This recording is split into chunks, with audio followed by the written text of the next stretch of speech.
तो नमस्कार फनी जी, पहले तो आपको प्रणाम मेरा। और एक मेरा आपसे प्रश्न था, जो वृंदावन मथुरा, यहाँ का जो पानी कहा जाता है वो खारा है, बल्कि जाती तो यहाँ से यमुना ही है। तो ऐसा क्यों कहा जाता है और क्यों वहाँ का पानी खारा है? क्योंकि हम भी यमुनानगर में रहते हैं, तो यहाँ पे पानी जो है वो अच्छा है, ठीक है, पीने लायक है। वहाँ का पानी पीने लायक नहीं कहा जाता। ऐसा क्या हुआ था वहाँ पर इतिहास में? तो वो हमारी ऑडियंस को बताएं। देखो, आपने पूछा कि वृंदावन और मथुरा का पानी खारा है। केवल वृंदावन और मथुरा का ही पानी खारा नहीं है, पूरे ब्रज क्षेत्र का पानी खारा है। जी। और वो खारा क्यों है?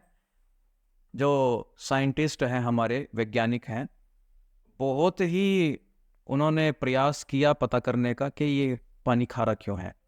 इसके पीछे यदि आप मन से, अपने भाव से कोशिश करें जानने की कि वो खारा क्यों है, तो आपको सहज रूप में प्रकट हो जाएगा कि वो खारा क्यों है। हम अपनी बुद्धि के घोड़े दौड़ाएं, अपने बुद्धि से, अपने दिमाग से सोचें क्यों खारा है, उस जल को लेकर के हम एनालाइज करें, कुछ नहीं पता चलेगा आपको।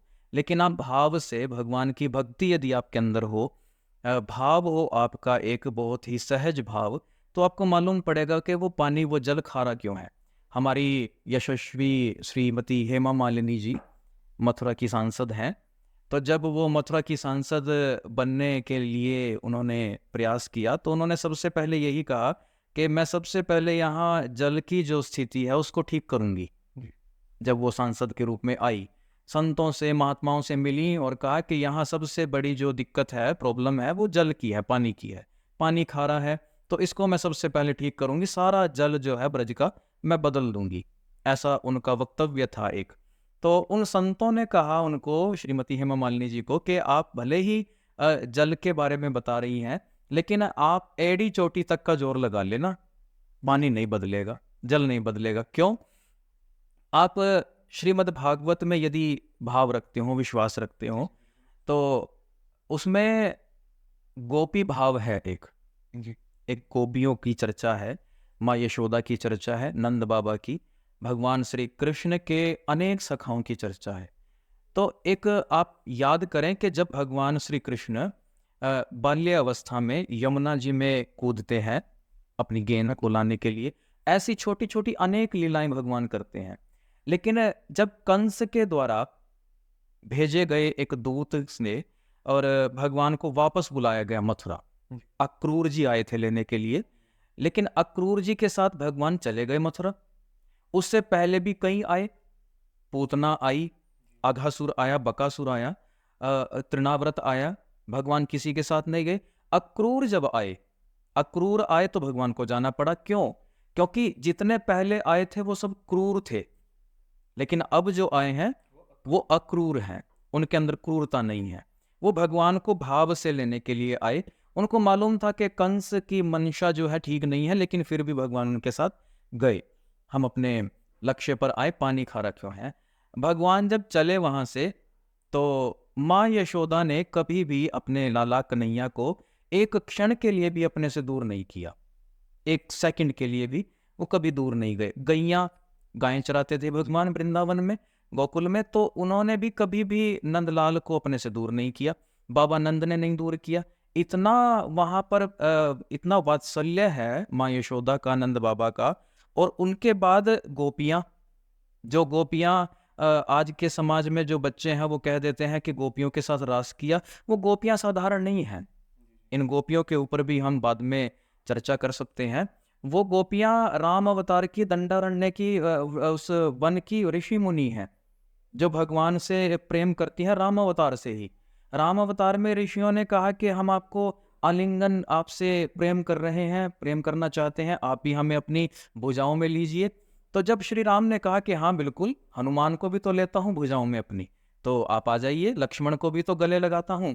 उन ऋषियों ने कहा कि नहीं नहीं, आप लक्ष्मण को गले लगाते हो एक भ्रातृ भाव में, भाई के भाव में, हनुमान को गले लगाते हो दासत्व भाव में, दास के भाव में।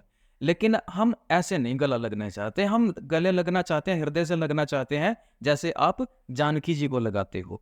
जी। इस भाव में हम गले आपसे लगना चाहते हैं, हृदय से लगना चाहते हैं। तो राम जी ने कहा कि भैया, इस समय तो मैं एक पत्नी व्रत हूँ, एक पति एक हूँ, मैं एक पत्नी व्रत में, लेकिन अगला जो जन्म होगा, अगला जो अवतार होगा, श्री कृष्ण अवतार, उसमें मैं आप सबके भाव को पूर्ण करूंगा। आप गोपी बन करके आना और मैं आपको पत्नी रूप में स्वीकार करूंगा। तो उस समय जब भगवान जाने लगे मथुरा अक्रूर जी के साथ, सभी गोपियों ने रुदन किया, रोई गोपियां। आप श्री रामानंद सागर जी की वो श्री कृष्णा उठा करके देख सकते हैं। गोपियां रोई और ग्वाल रोए सभी। माँ यशोदा रो रो करके अंधी हो गई, नेत्रों की ज्योति उनकी चली गई। बाबा नंद भी रोए, बड़ा रुदन किया उन्होंने। यहां तक के कहा गया है कि यमुना रोई, जो यमुना बह रही है वो भी रोने लगी। और वृक्ष, कदम्ब का वृक्ष, ये भी रोए कि भगवान जा रहे हैं हमें छोड़ करके। और ज्यादा दूर तो नहीं गए थे, नंदगांव से या गोकुल से कहाँ, मथुरा ज्यादा दूर नहीं है, सिर्फ 20 या 21 किलोमीटर की दूरी होगी। तो इतना भावावेश था, इतना प्रेम था कि उनका एक चरण भी बाहर गया तो वो सब रोए। और इतना रोए, इतना रोए कि एक यमुना बह रही है मीठी और एक यमुना बही खारी। आंसू जो है हमारे, आप देखो कभी आंसुओं का जो स्वाद है वो खारा ही होगा।